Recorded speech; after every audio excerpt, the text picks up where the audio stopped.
सबसे पहले आप सभी पत्रकार बंधु, प्रेस, मीडिया, सभी हमारे मीडिया साथी को जोहार करते हैं। आप सभी को तहे दिल से धन्यवाद देते हैं कि समय समय पे आपने हमेशा हमारे प्रेस कॉन्फ्रेंस को या हमारी बातों को बहुत प्रमुखता से चलाया है।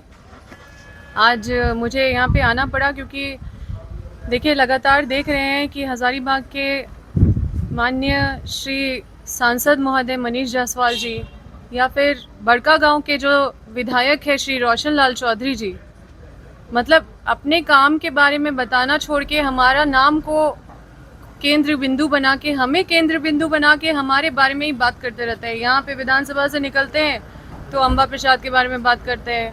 अब सांसद महोदय भी 2 दिन पहले मेरा नाम लेके प्रेस कॉन्फ्रेंस की और ऐसा बात कर रहे थे कि मुझे हंसी आ रहा था कि ये जनप्रतिनिधि, ऐसे जनप्रतिनिधि को लोगों ने चुना है। आजकल लोगों को मेरे शादी की बहुत चिंता हो गई है। शादी एक मेरी निजी जिंदगी से संबंध रखता है। किसी की निजी संबंध या निजी पसंद के बारे में राजनीतिक लोग को टिप्पणी नहीं करना चाहिए। मेरी तो एक भी शादी नहीं हुई है, किसी की 3 शादी हो गई है। एक जो सब लोग जानते हैं और जिसमें हम लोग जाके गिफ्ट भी दिए थे। 2 का छुपा के कि अगर बताते तो हम लोग उसमें भी जाके गिफ्ट देते। अब आजकल हमारे क्षेत्र में दहेज का आदान प्रदान करके हमारे लोकसभा क्षेत्र में कॉरपोरेट सामूहिक शादी कराया जा रहा है, जिसको पूरा कॉरपोरेट स्पॉन्सर कर रहा है, एनटीपीसी और अन्य कंपनी स्पॉन्सर कर रही है। आप लोग सुने होंगे कि सीएसआर से शादी हो रहा है। अब तो खुल के, जब हमारा विरोध चला, हम बयान देने लगे तो खुल के अभी इस बात को कबूल भी किया गया माननीय सांसद जी के द्वारा कि सीएसआर से हमने उनको याद दिलाया। सीएसआर का क्या जिम्मेदारी है, कंपनियों को याद दिला रहे हैं, क्योंकि जो गरीब जनता है वो नदारत है। तो गरीब जनता क्या कुंवारे लोग ही हैं गरीब? और जो विस्थापित हैं, सीएसआर से विस्थापित लोगों का अधिकार सबसे ज़्यादा होता है। लेकिन ये पूरा जो स्पॉन्सर करके जो एनटीपीसी, ये जो सामूहिक शादी का जो आयोजन किए थे एनटीपीसी के सीएसआर पैसे से, जिसके स्टार प्रचारक मनीष जायसवाल जी थे और जिसका पूरा खर्चा उठाने वाला एनटीपीसी और कई कॉरपोरेट कंपनी थी, जिसमें बीजेपी के लोगों को फ़ायदा हुआ और राजनीतिक फ़ायदा पहुंचाने वाले जो लोग हैं वो एनटीपीसी और कंपनी है। तो आप सोच लीजिए कि किस तरह का खेल खेला जा रहा है और कैसे मूर्ख बनाया जा रहा है जनता को। ये बोलते हैं हमारे घर ईडी आया, तो हमारे घर ईडी आया तो सबको पता है, आप लोग भी चलाए हैं कि हमारे घर ईडी आया। बहुत सारे लोग कहानी भी बनाए हैं तरह तरह के, लेकिन हम उस पर नहीं जाएंगे। हमारे घर ईडी आया तो हम कोई बीजेपी के बिल में तो जाके नहीं घुस गए और ना ही कोई बीजेपी के वॉशिंग मशीन में जाके घुस गए, जैसे कि विधायक श्री रोशन लाल चौधरी जी बड़कागांव के घुस गए वॉशिंग मशीन में, जैसे कि सांसद महोदय भी बीजेपी के वॉशिंग मशीन में दूसरे पार्टी से आके घुस गए, और जैसे कि कुछ लोग घुसते हैं और घुसने के बाद बिल्कुल बेदाग होके वॉशिंग मशीन से निकलते हैं।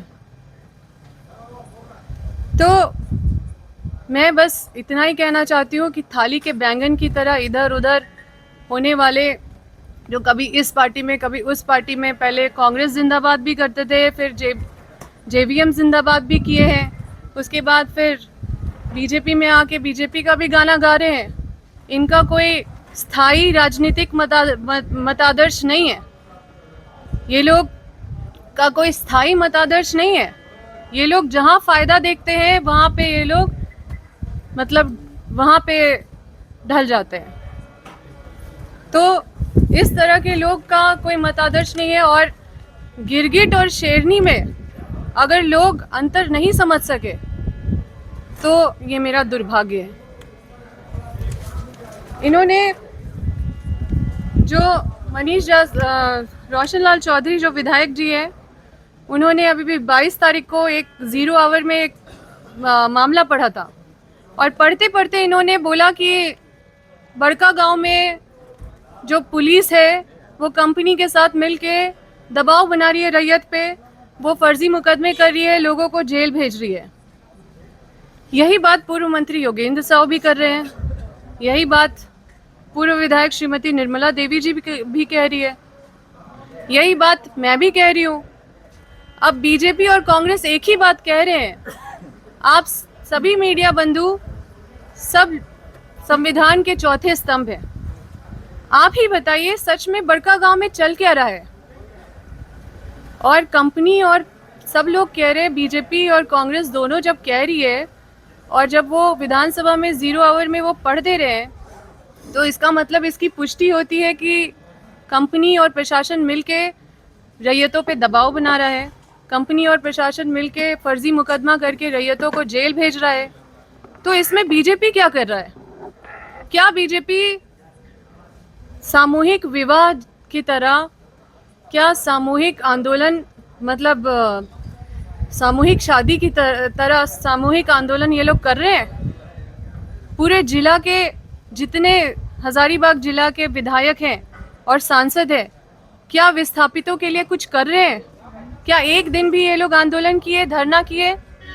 क्या ये लोग अपने आप को आंदोलनकारी कभी बोल सकते हैं, या कोई भी जनता इनको कभी आंदोलनकारी बोलेगी कि ये आंदोलनकारी हैं? यहाँ पे विधायक श्री रोशन लाल चौधरी आते हैं और बोलते हैं नौटंकी कर रहे हैं लोग, नौटंकी कर रहे हैं, और बोलते हैं कि अंबा प्रसाद ने सिर्फ अपने माता पिता को छुड़ाया और बाकी रैयतों को जेल भेज दिया। मुझे भी पता है कि यह साजिश किया गया ताकि आंदोलन को कमजोर किया जा सके, क्योंकि जो एफआईआर किया गया है उस एफआईआर कॉपी को मैं यहाँ लाई हूँ, आप देख लीजिए। इसमें योगेंद्र साहु जी का भी नाम है इस एफआईआर में और निर्मला देवी जी का भी नाम है, लेकिन इन लोगों को छोड़ के 5 मासूम रैयतों को जेल भेज दिया गया। जब हम लाइव आए थे तो हम अपने माता पिता के लिए बात नहीं कर रहे थे।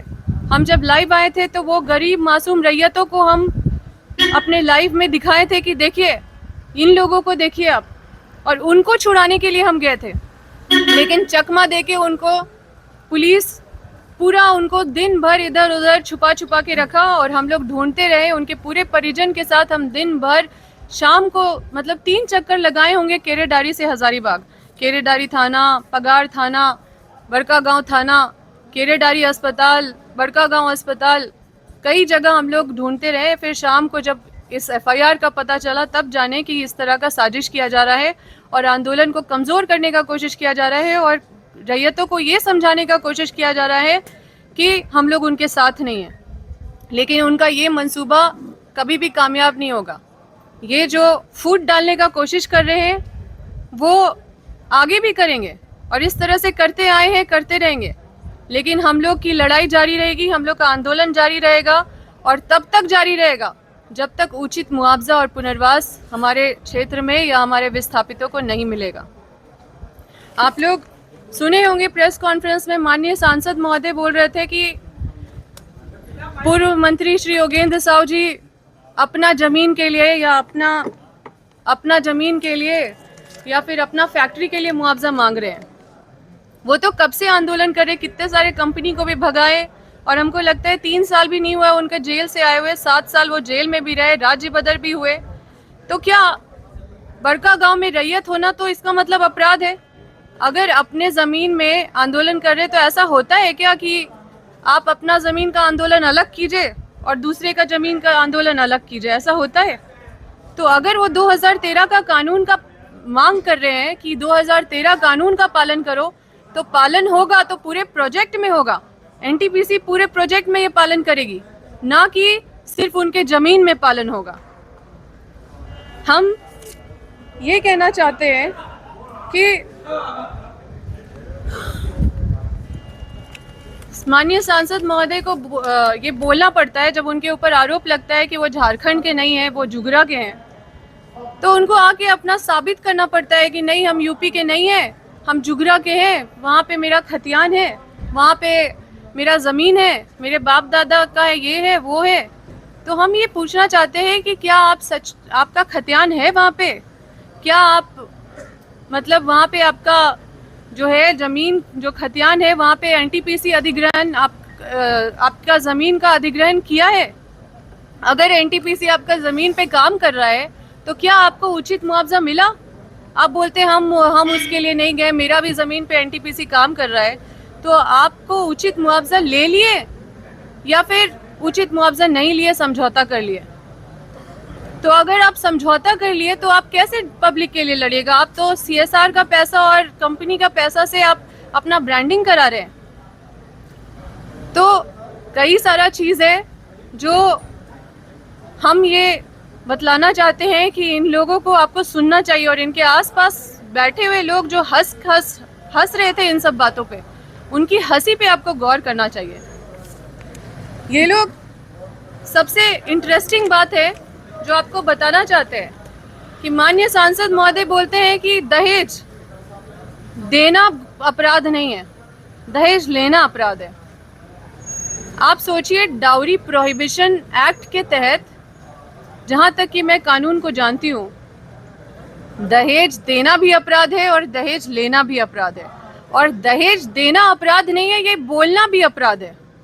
और सुप्रीम कोर्ट का एक कड़ा गाइडलाइन है कि दहेज प्रथा को अगर कोई प्रमोट कर रहा है या फिर कोई भी दहेज के संबंध में एक स्ट्रिक्ट गाइडलाइन है। हर स्टेट में डाउरी प्रोहिबिशन ऑफिसर है, हर स्टेट में होता है, और हर जिला में जो district social and welfare officer होता है उसको जिम्मेदारी मिलता है कि ये दहेज जैसा जो सब्जेक्ट है, दहेज से जुड़ा हुआ जो भी मामला है उस पर कड़ा नज़र रखने और इन सब चीज़ों पे स्वतः संज्ञान लेके कार्रवाई करने। तो मैं आपके माध्यम से जो district social and welfare officer है उनसे मैं आग्रह करती हूँ कि डाउरी प्रोहिबिशन एक्ट के तहत सेक्शन 3 और 8A के तहत ये अबेटमेंट जो माननीय सांसद महोदय ने जो किया है, जो उकसाया है लोगों को, भरी सभा में बोल रहे हैं और उत्साह मना रहे हैं बोलते हुए कि दहेज देना गुनाह नहीं है, दहेज लेना गुनाह है, दहेज लेना अपराध है। दहेज लेना या देना या बोलना या उकसाना, सबका सज़ा 5 साल होता है, 5 साल और 15,000 जुर्माना। तो हम ये आग्रह करते हैं district welfare social and welfare officer से कि आप संज्ञान लेके सेक्शन 3 और सेक्शन 8A के तहत, डाउरी प्रोहिबिशन एक्ट के तहत आप कार्रवाई करें, क्योंकि ये हमारे समाज में इनको ये भी नहीं पता, मतलब ये दिन भर राम राम करते रहते हैं, लेकिन हाय राम, इनको राम के बारे में भी नहीं पता है। रामायण में दाइज प्रथा होता था, दाइज, जिसमें कि जो माता सीता थी उनको दाइज प्रथा के तहत उनको घोड़ा, गाड़ी, सोना, चांदी, बहुत सारे गिफ्ट दिए गए थे।